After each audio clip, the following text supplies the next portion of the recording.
Most people want to be Kajillionaires. That's the dream. That's how they get you hooked. Hooked on sugar, hooked on caffeine. Ha ha ha, cry, cry, cry. Me, I prefer to just skim. So do I. Hello everyone, and welcome back to Bomb Squad Matinee. I am your host, Sydney Russell, and I'm joined today by... I'm Tanner Richard Kraft. I be Joseph Brennick. I'm Tim Emsold. And today we're discussing the pretty slept-on, unappreciated indie comedy, drama, romantasy, everything. It's everything. Miranda July's 2020 film, Kajillionaire. Yay! Woo! Yay. I'm excited for this. Woo! Me too! This has been a movie that I have just been such a huge fan of since I saw it. I went into it completely blind. I had no knowledge of it beforehand. I was not super hot on Me and You and Everyone We Know, so I didn't really have any specific expectation about what this would be. So that really leads me into my first warm-up question that I have for you guys. When is the last time, most recent time, that you guys went into a movie without knowing a single thing about it? For me, recently, I kind of went into Weapons pretty blindly. I'd kind of seen teasers here. I'd seen an image of Benedict Wong's eyes kind of bulging out of his head, but I had no knowledge about it at all. And it really impacted my experience in the best way because it was shocking all the way through. Why don't we start off with Tim? Yeah, so as you guys all know, and as probably many of our viewers and listeners know, I am a big supporter of the local St. Louis festival, Hysteria Fest. I have gone to at least one event each year that it's ran since 2022. But yeah, basically the way Paul Hibbert runs this festival is he will pick a country each year and show a couple of films from that country. Like this year he did Canada, so he played Dead Ringers, Hello Mary Lou, Prom Night 2, and Curtains. But in addition to that, there's a bunch of short film blocks and some first run festival films that he either got as submissions or found by scoping out other festivals like Fantastic Fest and all those. And the last festival film that they played before Curtains on their last night was a movie that I believe is supposed to be coming to Shudder later this year called Haze. And I won't say too much about the movie because of the nature of the question, and also because this is a movie that's not available to the public just yet. But Haze is an incredible movie. It's a very deeply sad movie about a queer person with a queer sibling who grew up in a town that does not respect that type of lifestyle. It's very powerful, again, very deeply sad. I would definitely recommend checking this out once it hits streaming. If you liked I Saw the TV Glow, it's not quite on the same level as far as talking about relations with media that you grew up with, but it definitely kind of deals with sort of the dread of queerness around people who don't accept queerness. Definitely recommend it. Back to you, Sydney. Hell yeah, I will make a note of that. Joe, what was the movie that you went into most recently completely blind? Most recently, it's been forever since I've actually gone into a movie blind. The most recent one I have thoughts on and I liked it, but I don't really want to talk about it because it's a movie that's mostly kind of left my head for the most part. The most recent movie I went into completely blind was Patton Oswalt movie called I Love My Father. Tanner and I saw I love my that dad. one. I love my dad, but yes. I love my dad.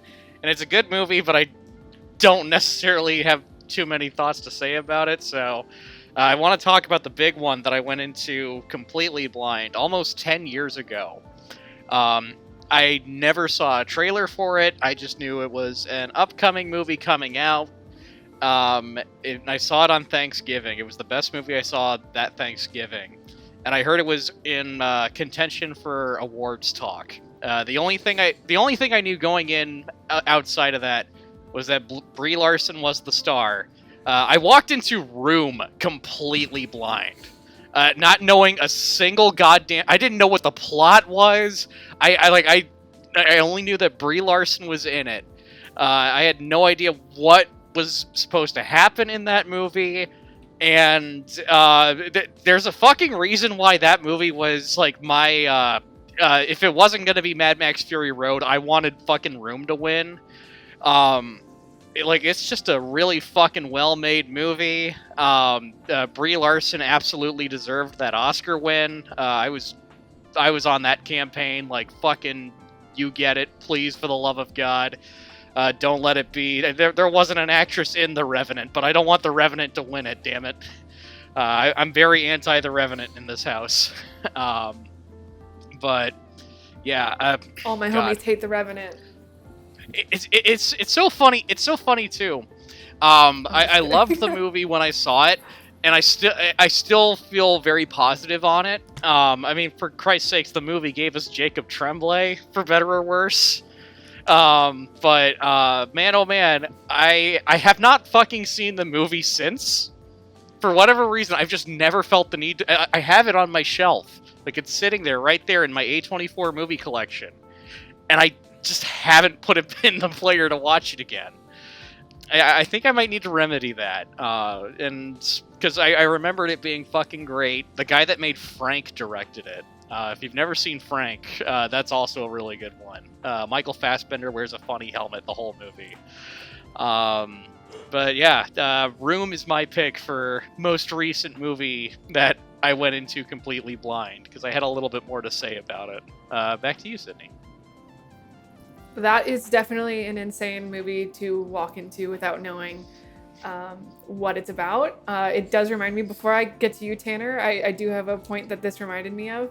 It wasn't me who went into this blindly, but I have a friend who went into the Zone of Interest blindly.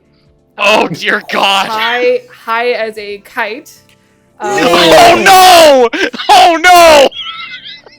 I haven't seen like, Zone of "You sure Interest, you but wanna do I that?" imagine that it was a poor choice. Yeah, and it's You also can't just be high going into the Nazi thing. yeah, it's all, and on top of that, just the experience of viewing that is an experience. So I can't imagine it being further augmented by substances. Anyway, Tanner, what film have you most recently seen that you went into blindly? That's a great question. You know, it's kind of hard to think of any particular movie that comes to mind that I walked into completely blind. You know, He found a way to bring it back! A lot of movies I've seen, because I go into movies blind all the time, so it's kind of really hard to think of one in particular I went into completely blind. That being said, it wasn't Ethos. I knew that movie was about baseball. So, the movie I most recently went into blind was, a matter of fact, a movie called. I saw it earlier this week because I have AMC A-List and Alamo Season Pass. So I just go. My ideal night is going to the movies alone. Maybe one day with someone else, but I just like going to the movies. So I'll see fucking anything that comes out. So I was scrolling the Fandango app the other day, and I just saw a movie called The Threesome playing in theaters, and I just went, "Oh, I'm watching that." It was actually pretty good. Believe it or not, the movie starts with the threesome, and then things escalate from there. It's a sweet little indie rom-com. Listen, I can't tell you. There's a twist on it is not the time. You see the poster for the movie Threesome, and it is not the kind of movie that poster looks like. I need to pull up this poster because the poster was all I saw on top of the title. It looks like it looks like a knockoff the whole. Oh, that's the poster you saw? Yeah, not the Holdovers knockoff, which is more accurate towards the tone of the movie. No, I saw this early 2000s fucking Hugh Grant looking ass forgotten movie font, and I thought, oh, it's like a sweet little indie rom. I mean, it was a sweet little indie rom-com, more dram than calm, though. A lot of serious stuff. It I didn't looks think. Okay, here's what I'll say. Seeing this poster, I didn't think a significant plot point would be, well, we have to drive to another state. Abortion's illegal in this one. So that's all I'll say. It's not exactly the tone I expected. Great movie, though. Back to you, Sydney. Yeah, I wouldn't expect that either from a movie that has a poster that looks like the movie Get Over It with Kirsten Dunst. That's what it reminded me of. Also, again, it's literally called The Threesome. Aptly named. Horn told me I that's guess? supposed to be fun. I don't know. It is. There's a threesome. The 2 women, a man, fuck. It's kind of like Well, anyway. gender swap challengers if you think about it. Anyway! It Sorry, sounds Sydney, awesome. go ahead. No, I'm learning a lot.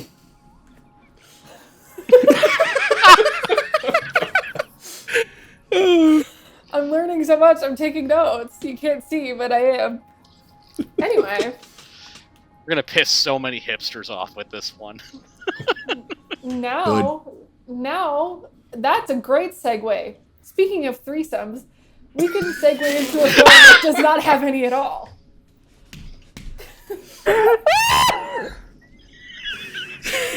There is a failed threesome. There is an attempt.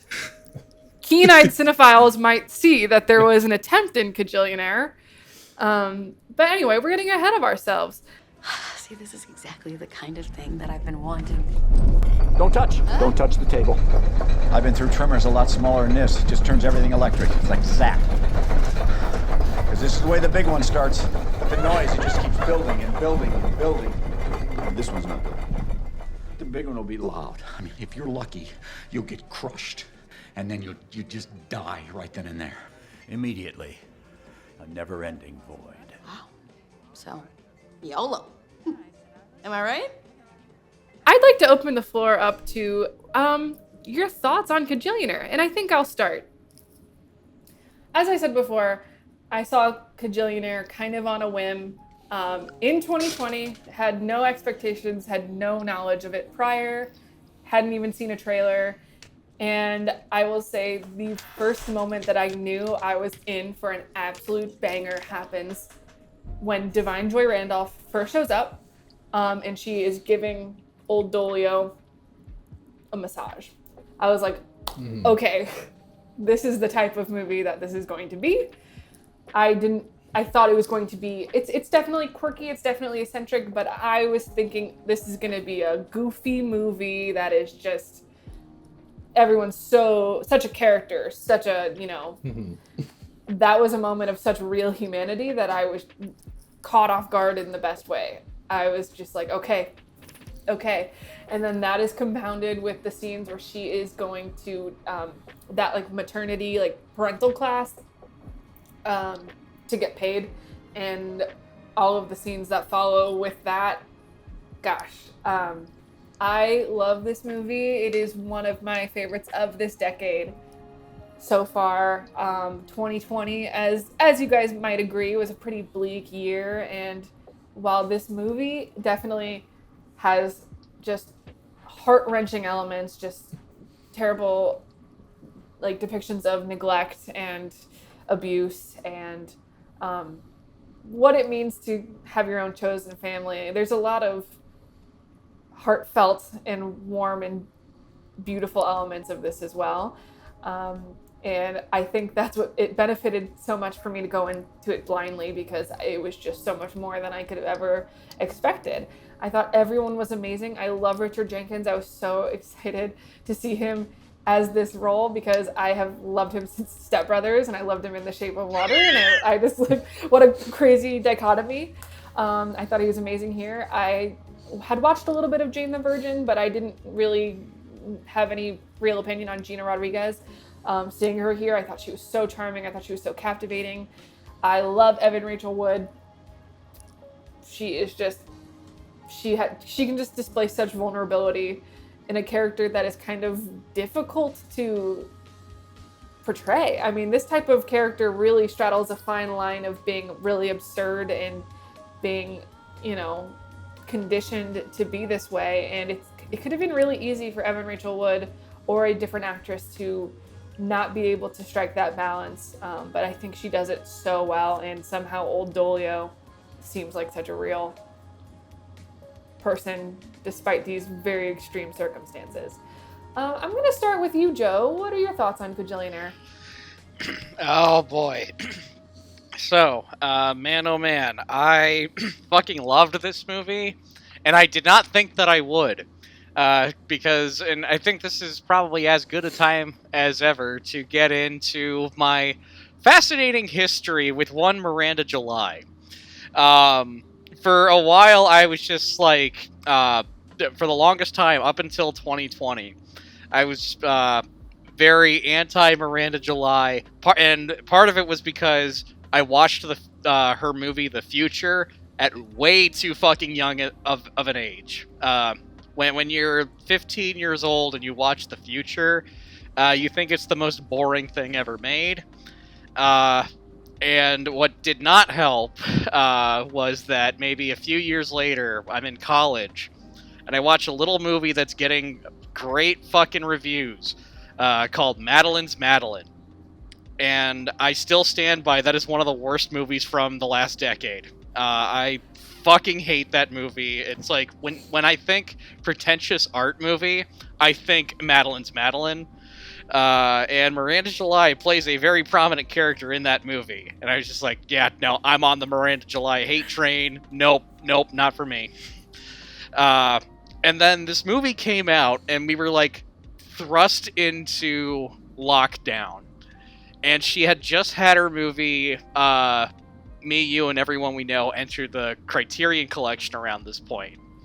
And I had just been going to the local library, I had been renting like DVDs, and I had just been catching up on older movies. And I was like, you know what? Fuck it. I've not seen Kajillionaire yet. I'm hearing it's the best movie of the year, and there wasn't really that many movies coming out in 2020. So keep that in mind. I was like, you know what? I'm going to give her a second chance. I'm going to rewatch all of her stuff. Tanner, why are you booing Joe? He's right.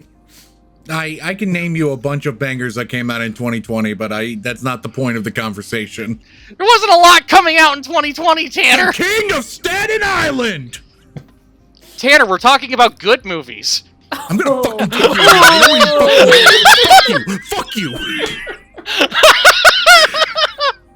Wild Mountain Time. I thought it was fine. I didn't hate it. Fuck!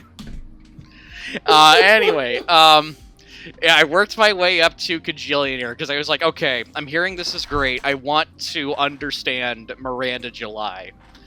And it was a very slow burn, and I think I did eventually get there because holy fucking shit.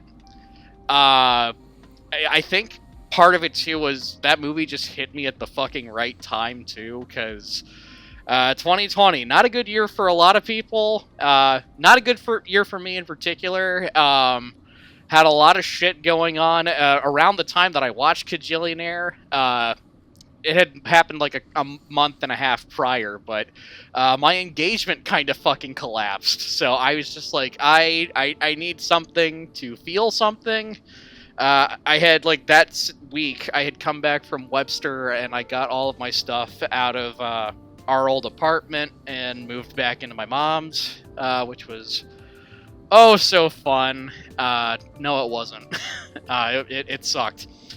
And I needed a good movie to cry to, and then I watched this movie where this main character is like is living with these neglectful fucking parents and is lacking any sort of like genuine comfort from their parents. And I've talked a little bit about just kind of my upbringing on the show. My dad was a piece of shit. My mom, she's by far and away the better parent, but she wasn't perfect. I saw a lot of myself in Old Dolio. The scene where it's she goes back to the maternity classes, and she's like up in front of the class, and the teacher kind of notices like, oh fuck, this she's talking about herself and like gives her like that comfort, makes me fucking cry every goddamn time, because I kind of was like, this was me at one point. Like, Jesus fucking Christ. The best scene in the fucking movie, maybe the best scene of the decade, I'm not sure. I'm kind of just fucking rambling. It's just a really fucking good movie. Like, everything from the writing to the cinematography. Evan Rachel Wood is a very fascinating actress to me, because, like, she's great, but she's not been in a lot of big stuff, and when you look at her, like, IMDb page, you'll have, like, some, like, really big, good stuff, and then you've got Across the Universe, which is shit, and then a bunch of really weird, small, independent movies from foreign countries. There's, like, something called The Reef on there. I have no idea what it is, but it's an animated kids movie. She's a fascinating actress, and I kind of, like, I don't know why she's not, like, a bigger star, because, like, she gets all the praise, and rightfully so. Like, I think this may be her best performance in the movie. Well, she's the best performance in the movie. It might be her best performance of her career. I think this is her best performance in the movie, as opposed to the other one she gives in the movie. Hey, Tanner, you know how you make mistakes like that all the time, and how I don't make fun of you? Fuck off. And you don't make fun of me. Well, I make fun of you, but not for that. I do think Evan Rachel Wood. Infighting! Let's go! Her best performance in this movie definitely was when she played Richard Jenkins. Yeah, totally. She gives the best performance in the movie. It might be her best performance of her career. I'm not sure. I think that might actually be The Wrestler for me, but I'm very fucking scared to revisit that movie for personal reasons. Good. Kajillionaire is just a good fucking movie. If you've never seen it, fucking get on it. These guys probably have a lot more to say about it. Back to you, Sydney. I almost said Tanner, but he's not the host. You're not the host today. I'm gonna go next with Tim. I would love to hear your thoughts on Kajillionaire. Yeah. So, funnily enough, in 2020, I made a little goal for myself at the beginning of the year that I was going to watch 366 movies that I'd never seen before in that year. And just so happened that I got a lot of free time that year, so it worked out. So it was definitely sort of like, I would get busy and then not have time to watch movies whenever I finally got a job again. But, you know, towards the end of the year, I was just, like, kind of rushing through all the movies I hadn't had a chance to see yet, and Kajillionaire was movie number 365. I watched it on New Year's Eve. I watched, funnily enough, King of Staten Island right after that. And good movie! It's fine. But,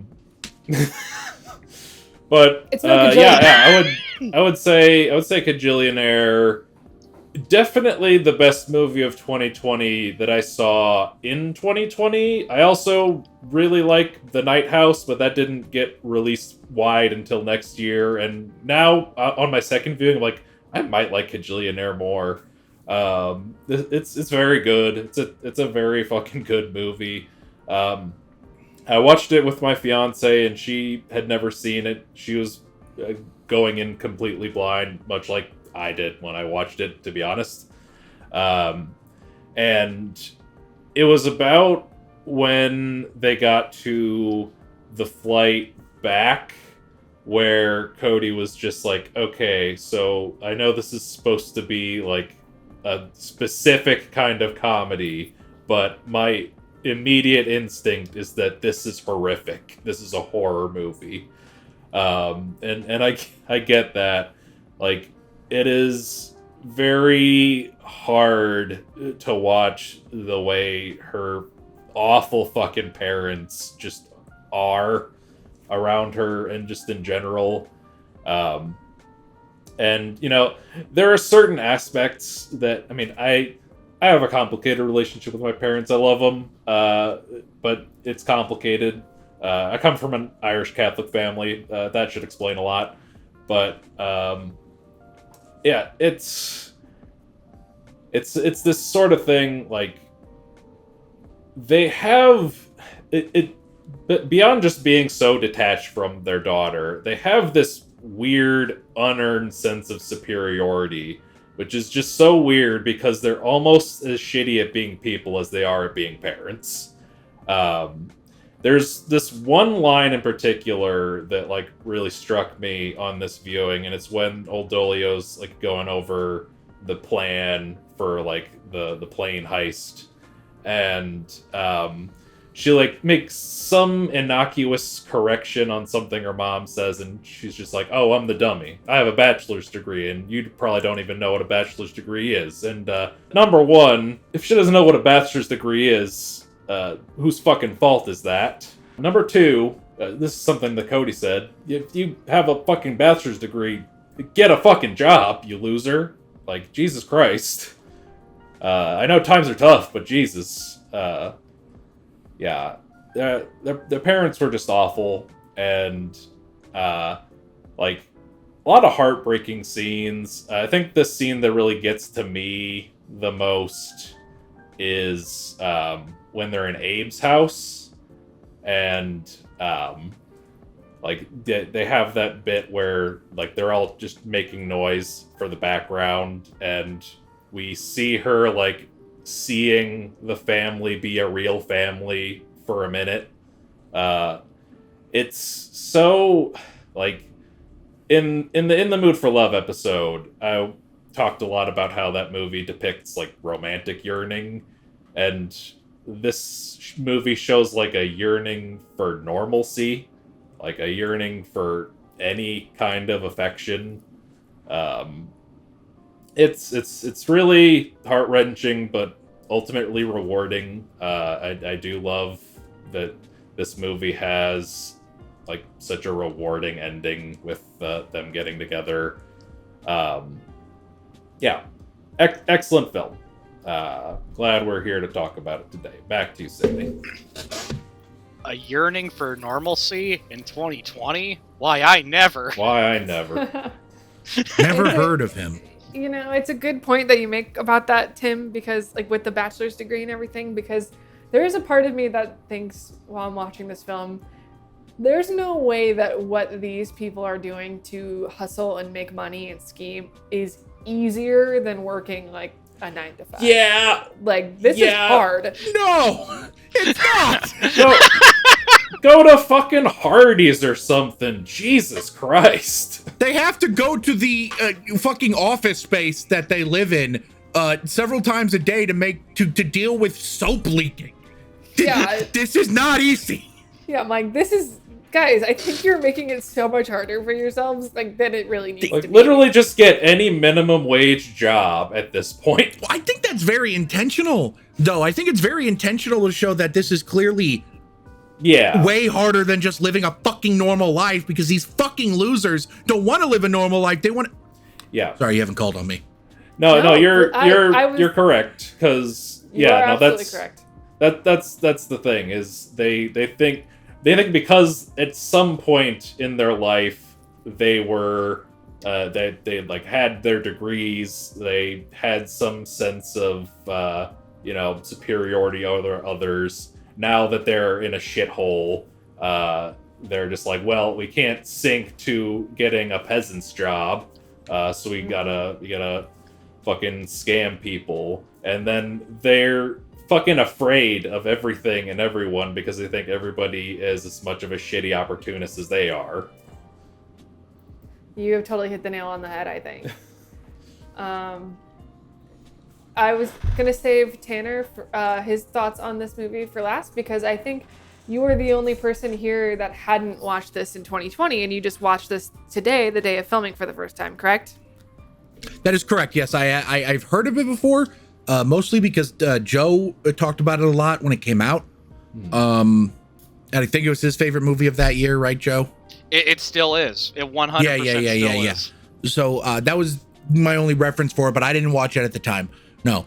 I watched other movies at the time that were great in 2020, like The King of Staten Island. Also great movie. Not as good as this one. Correct. Also great movie about a character who's lost in life. Hey, listen. As long as you don't say Tenet, we're fine. Wonder Woman 1980. Cut off. Just for having technical difficulties. Listen, No, the New Mutants was great. I saw the New Mutants in theaters, and after seeing the New Mutants in theaters, I went, yeah, the theaters are back. So I reactivated my AMC A-list subscription, and then a bunch of movies got delayed again. But I saw The War with Grandpa in theaters, also great movie. We both saw The War with Grandpa. We saw that together. Okay, sorry. You asked me about Kajillionaire. Sorry. I fucking loved this for all the reasons that everyone is always... I'm surprised it took me this long.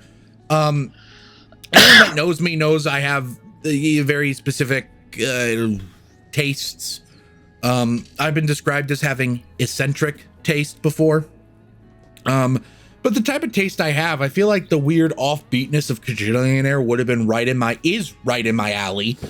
So I'm surprised nobody ever tried to forcefully recommend it to me more. Maybe you were, Joe, and I just wasn't listening. I don't know. I figured you'd get to it eventually. Oh, I did. I fucking loved it. Again, it's so up my alley. I love offbeat shit. And I just want to get this out of the way right now.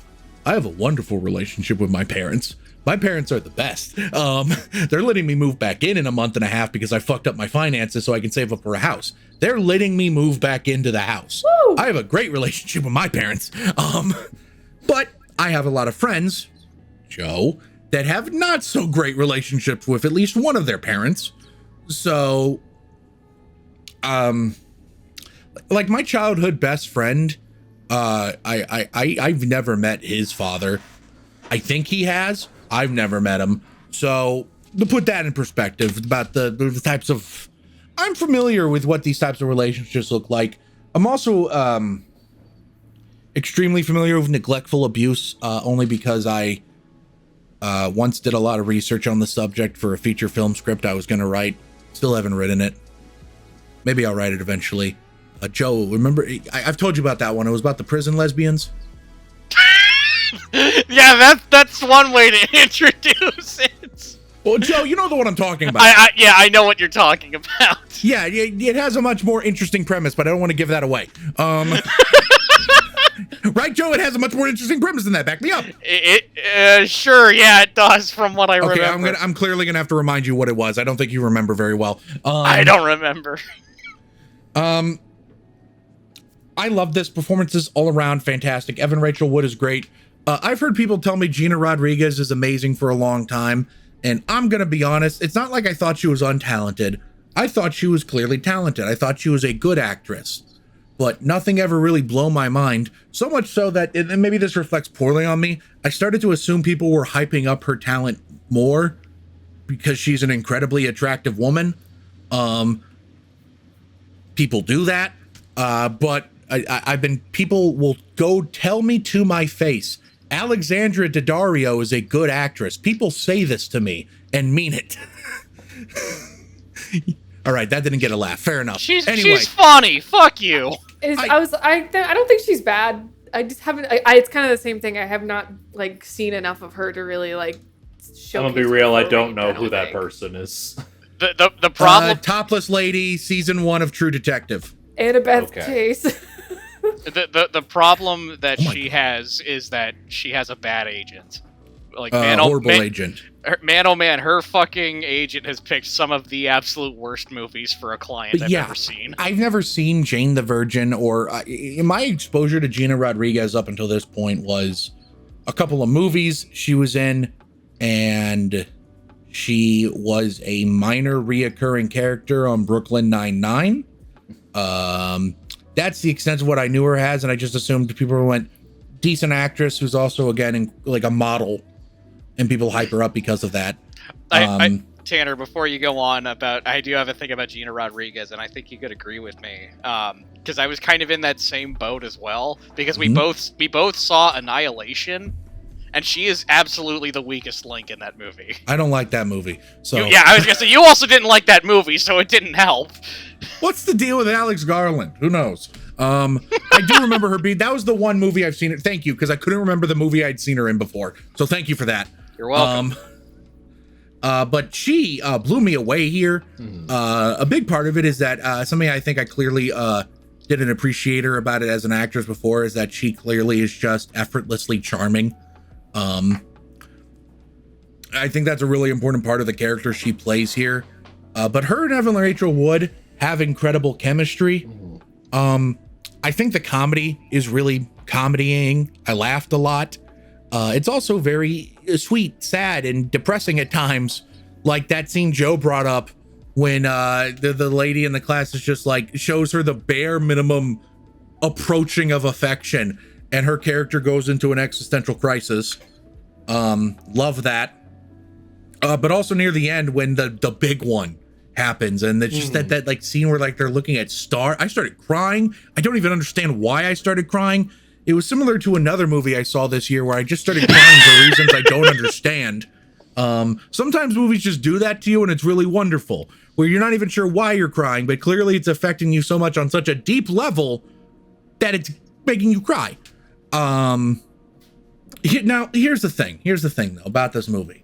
In terms of Robert and Teresa Dine, Richard Jenkins and Deborah Winger, death penalty, most painful death possible. I hated these pieces. What was it, like 10 minutes into the fucking movie, Joe? I texted the group chat, I'm preparing the worst parents award. I was 10 minutes into the movie. But wait, there's more. Oh boy, was there more. When they woke up, because here's the thing, you know what the fucking thing is? They almost scammed me. That dinner scene, the whole time I was Gina Rodriguez's character. It's fake. I don't believe it. And then they tucked her in, and I went, well shit, I like to believe that people can change. Yeah. And maybe losing her and realizing they've been taking her for granted all these years, I don't know, in a movie that could be a quick enough turnaround. And then I hate to give it to them, very impressive those two old ass boomers were able to move like a bunch of fucking furniture out of an apartment quietly and efficiently. Kind of impressive, I'll give them that much. When all the shit was gone, I was pissed. I wanted to kill those fucking hags. But, and maybe we'll bring this up more in general discussion, I thought it was interesting. I didn't know what to make of it, but I thought it was interesting that they still left the gifts behind. I didn't know what to make of that.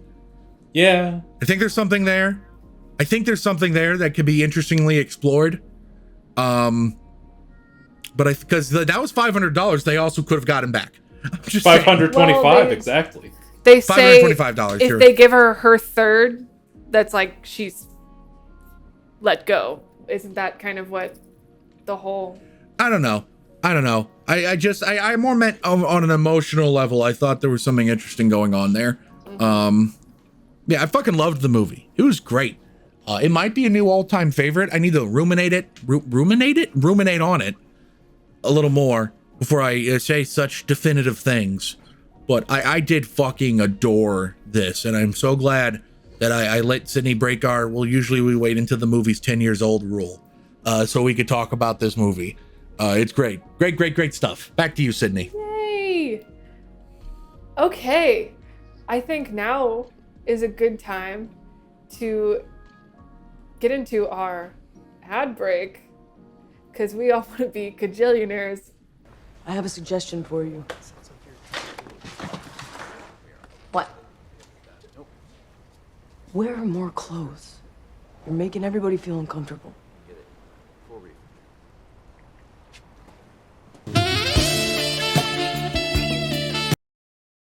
Welcome back from that ad break for another ad. You like movies? You like colors? You like colors in your movies? Well, then you'll like Movie Palette. Look at that shit. That's one for the movie Punch Drunk Love. Tim's pointing to the one for the movie Mandy. Joe and Sydney don't have any. But you, the audience member, can have one.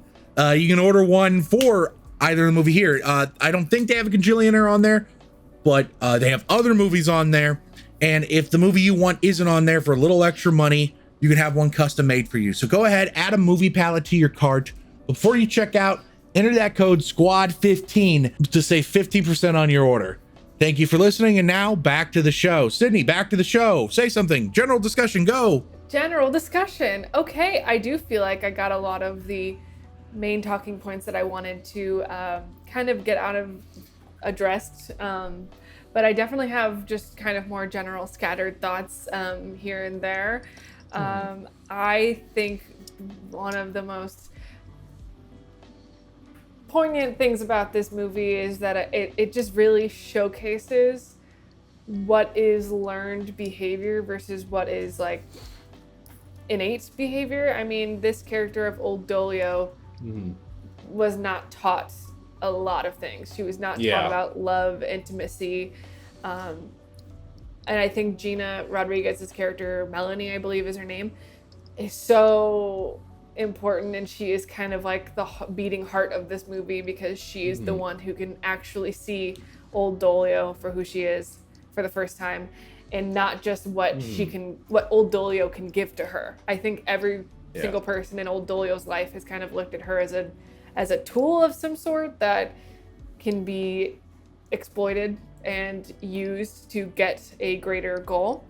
And I think that if this movie did not have Melanie in it, it would just be such an abject tragedy. It is hard to imagine. I like how you described it, Tim, as being rewarding, because it does feel that way. It feels like so much of her hardship and trauma is like, if it ended on a bad note, it would just be so heartbreaking. I think she deserves love and optimism and something to look forward to, and someone to help guide her who understands where she's coming from. Tim, what are some more of your thoughts on this film? I'm sorry, my little cat is getting in my frame right now. Cat. Anyway. Maybe the cat wants to talk about Kajillionaire. Have you what considered are that? the cat's opinions on Kajillionaire? Oh my gosh, she's pushing me right now. Oh, there she is.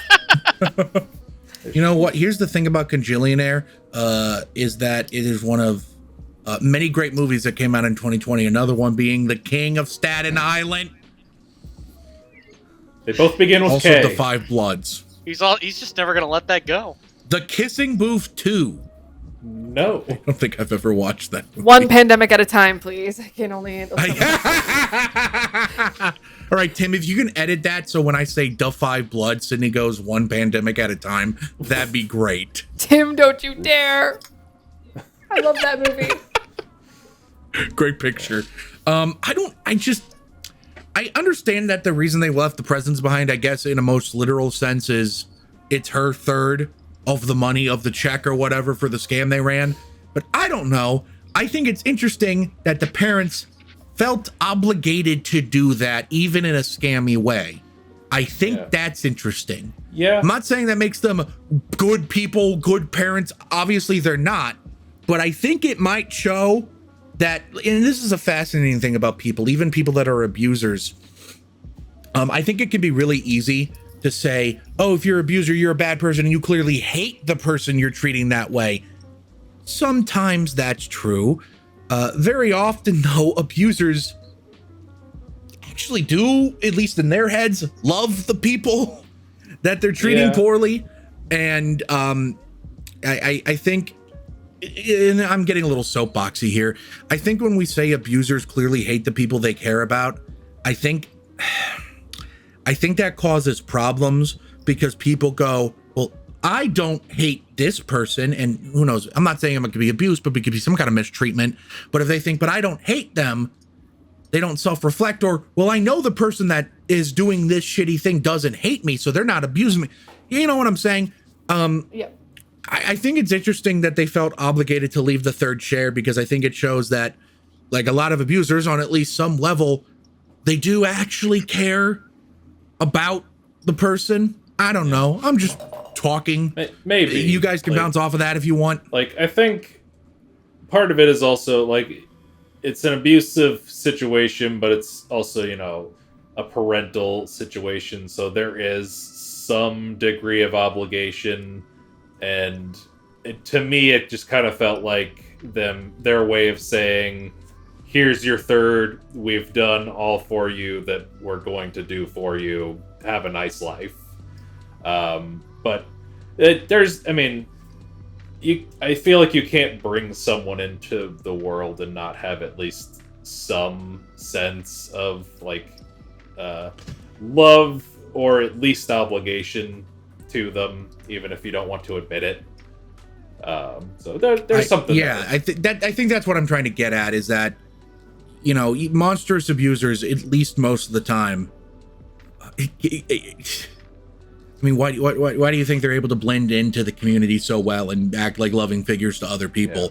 Because they have love in their hearts. It's a complicated situation. Yeah, and it not seems that these parents were blending in very well, mind you. No.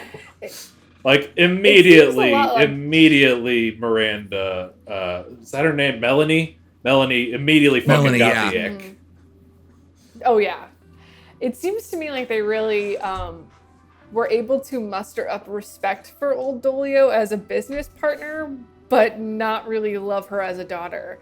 So I think by that metric, they felt like a business deal obligation to give her third, because they do talk about that. They're like, hey, we're not bad people. We always give her the equal amount that we get. We're not complete monsters. But I do agree that it could have been really easy for them to just run off with that extra money. Mm-hmm. And I think it does say something, at least, about the fact that they did it. I know they say that they like, if you get your share, you're done, where you got your fair share, bye. But they could have just taken the furniture, taken the gifts, taken the money. But they didn't, and it is interesting. I think it does show that not everything is just super black and white of like, fuck you. It's more nuanced than that. Mm-hmm. Yeah, it's the nuance that I appreciate. Bring up the threesome scene. I just wanted to say, listen. I think you did it. I am a man. I just wanted to bring. We talked about it a little earlier because I brought up the threesome movie. I have to imagine what happened in that movie is probably how at least 50% of real life threesome proposals actually go. Yeah. I imagine they all go like that on some level. Just two people aggressively, horribly misreading the situation. Not that absurd like it is in this movie, but at least some level of like, yeah, we're all having fun here. Now, granted, I'm not usually building a quasi parent-daughter relationship with the person I'm trying to fuck with my wife, but step family porn's really big right now, so I don't know. Yeah, and it's gotta always be like one person is doing the talking, and then the other one comes in.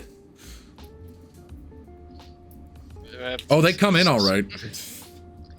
Speaking of pornography. All right. Great segue. Oh, great. Good job, Joe. Let's see where this goes. I actually do have something I want to say. I actually do want to talk about porn. Tanner, let me fucking talk, man! I actually do have something I want to segue into, and it was something I brought up in my Letterboxd review, and it's specifically as it's kind of in reference to just like Miranda July as a filmmaker. I don't necessarily know if I completely stand by this statement, but I think Miranda July and one Harmony Korine are somewhat cut from the same cloth. Tanner, hear me out. For starters, Harmony's on my shit list right now. You better make this good. I mean, he's on my shit list too. I'm not very happy with the man right now. But for starters, their fucking masterpieces both feature the song Mr. Lonely, so already one comparison right out the way. And two, Man Oh Man, they populate their movie with, like, people you would not normally see in a fucking movie, like, normally. Like, they usually make movies about fucking weirdos. Mm-hmm. The big example that I'm thinking of in Kajillionaire right now is their landlord, who's just like constantly like he's on the verge of tears the whole fucking movie. I have a condition. I can't do it anymore. He's just on the verge. By the way, I just want to say, traditionally, I'm like, fuck landlords.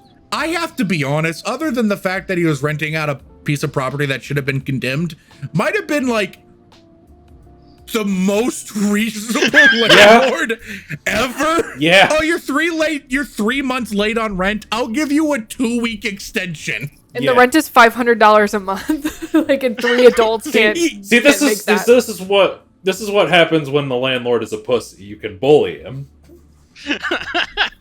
But again, granted, the property probably should be condemned. Yeah. With the leaking thing, I want to know why the leaking thing is happening. Did they explain that and I missed it? It's like next to like a, isn't it called like a Bubbles Incorporated or something like that? Like it's a soap store. Yeah. I feel like there has to be a way to fix that very easily. It's right next to the Powerpuff Girls laboratory. just bubbles going Chemical X. I understood that reference. Anyway, but yeah, that's they populate their movies with just like fucking weirdos. I think the major difference between the two is Man Oh Man. Miranda July just seems to like really like these people in some capacity, and there's like a lot of empathy in her movies. With Harmony Korine, it feels very exploitative and dirty and voyeuristic in a not so fun way. But both filmmakers, they make you feel things, but one's a little bit more hopeful than the other. And I hope to God that Miranda July is a smart woman and does not use AI.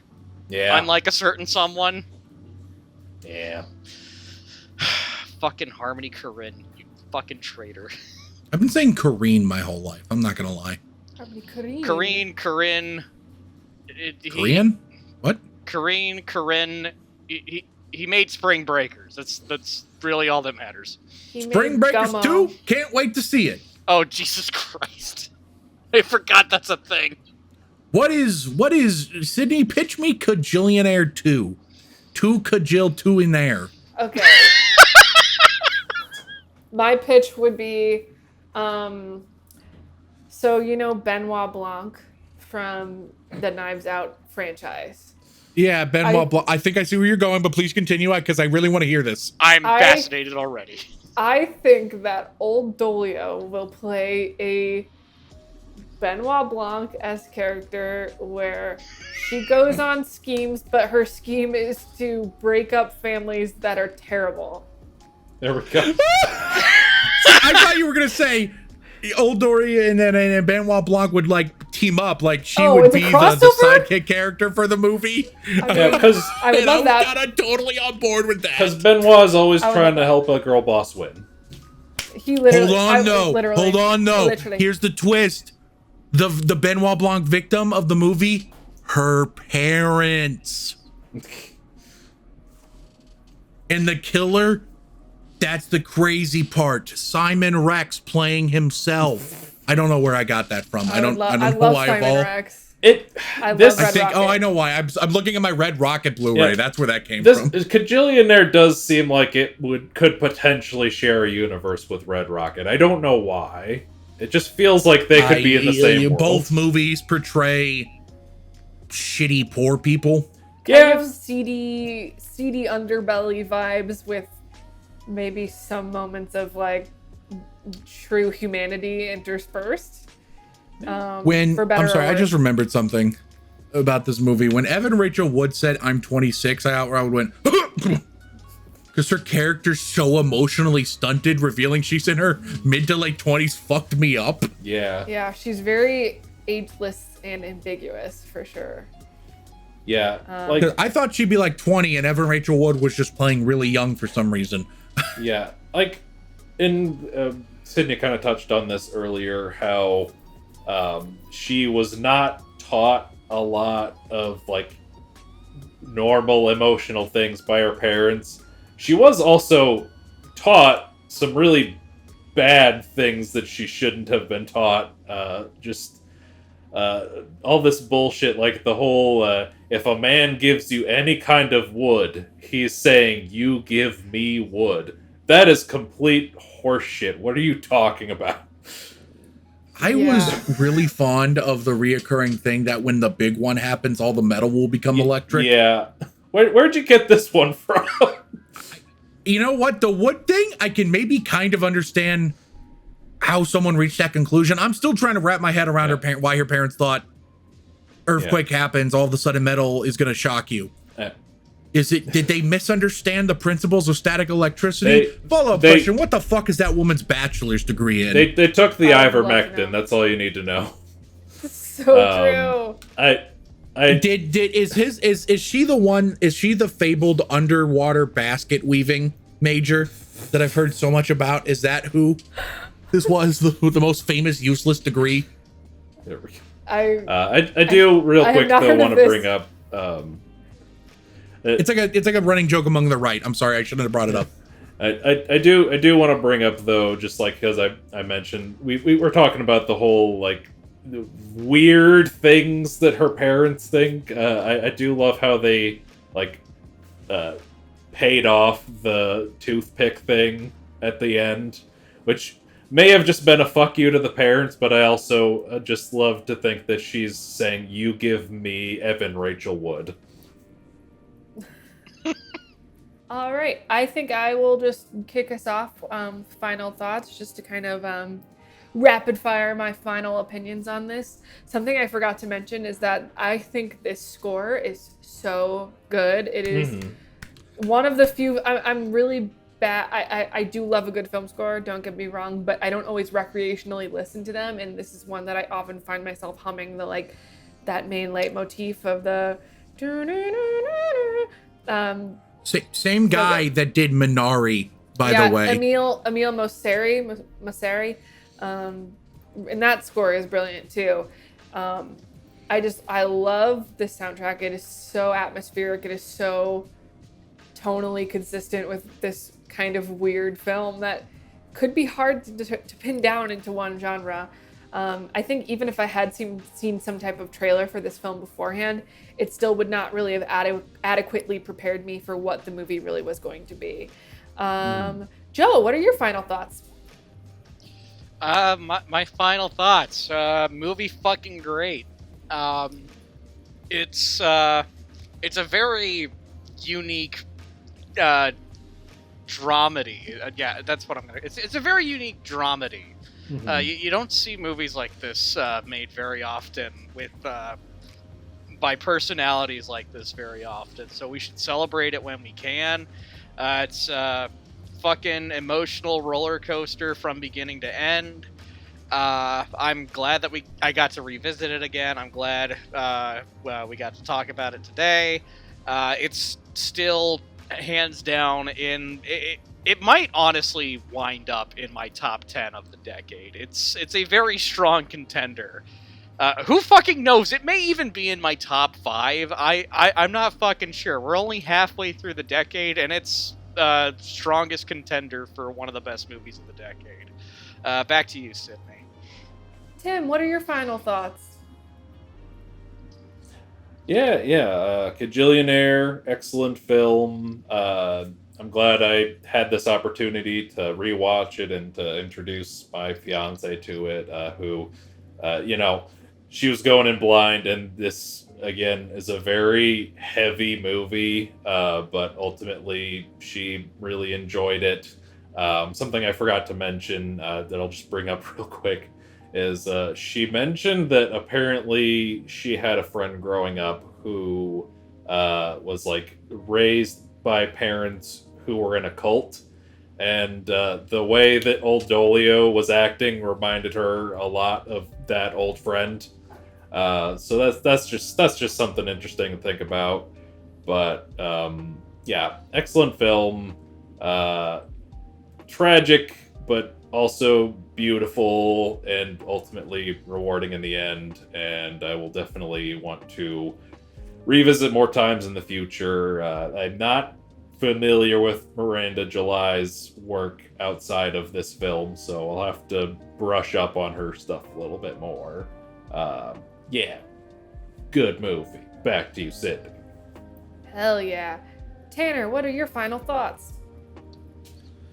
I do want to say that I did think, I thought it was going to be a cult thing. for the longest time watching the movie. I thought it was going to be a cult thing until a decent way into the movie. Yeah, this is a wonderful movie. You don't watch a ton of movies that talk about neglectful abuse. I feel like because it's not exactly a very sounds fucked up. Not very cinematic type of abuse. Yeah, it's not it's not super sexy, you know. I mean, I hate to say it, hitting people is more visually interesting. I don't think I should say that, but I said it. Anyway. No, I get what I'm picking up what you're putting down. I'm just trying to say, film's a visual medium. It's easier to shorthand show things more obvious, like, you know. Anyway, I fucking love this movie. Brilliant performances all around. Excellent depiction of that neglectful abuse I was talking about. Also, sneaky good. That's the other crazy thing about how I've never heard anyone really talk about this movie other than like you two. Sneaky good, like really excellent queer movie. Mm-hmm. I'm surprised. I was reading at the Wikipedia page. It got nominated for a GLAAD award or something like that. But I did not know this was like a lesbian thing until like I watched the movie. So that was kind of a pleasant surprise. Anyway, like I said in the group chat, quote, if Gina Rodriguez and Evan Rachel Wood kiss or culminate on the sexual tension I'm picking up on right now, I'm giving it a 5 out of 5. And I'm a man of my word, so 5 out of 5. Back to you, Sydney. Woo, okay. So before we wrap here, I'm just going to open the floor. If anyone here has any specific thing that they would like to plug for any reason whatsoever, now is the chance to. I do, yes. I'll plug it real quick. It's my Etsy shop, 35mm keepsakes on Etsy. That's a shop where I take single framed 35mm cells from damaged old trailers, and I put them into little keychains. It's now a little piece of cinema that cinephiles can carry with them on the go, put them with their keys, whatever. Right now on my site, or on my Etsy page, I have keychains with cells from Hellboy 2, The Golden Army. I've got 007, The World Is Not Enough. I've got just like some generic studio logos. I've got like the Universal logo, the Warner Brothers logo. Pretty soon I'll have ones for Star Wars Episode 3, Revenge of the Sith. And a couple of other movies. Still, go check out my Etsy page. You may find something you like. Who knows? Again, 35mm keepsakes. I don't have a promo going on just yet because I kind of just started the shop. But that's what I'm plugging. Back to you, Sydney. Thank you for letting me plug that. Of course. Check that out. Okay, this has been Bomb Squad Matinee, watching Miranda July's 2020 classic, Kajillionaire. I want to say thank you all so much for listening or watching if you're watching on YouTube. I want to also take this time to plug our Patreon and to say thank you to our one patron subscriber, Tanya Kraft. Thank you so much, legend. You are an icon. Thank you for birthing Tanner.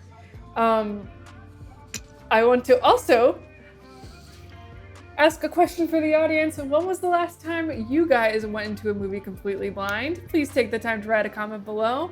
If you like what you see here, please hit that subscribe button. Click the notification bell if you want more of us. Hey there, I'm Tim M. Sullivan from One Day in the Future, interrupting this sign-off to tell you about our next 2 podcasts.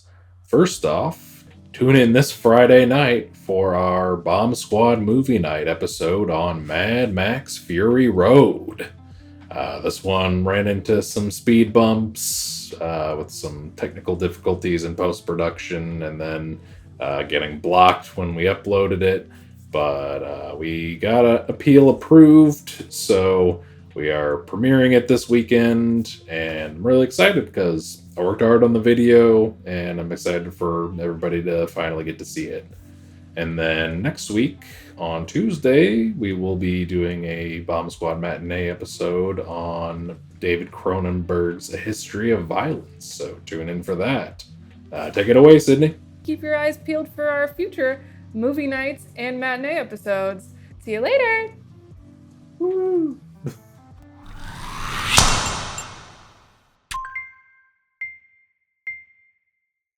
slid my ticket across the table and I said, sorry guys, I gotta see about a girl.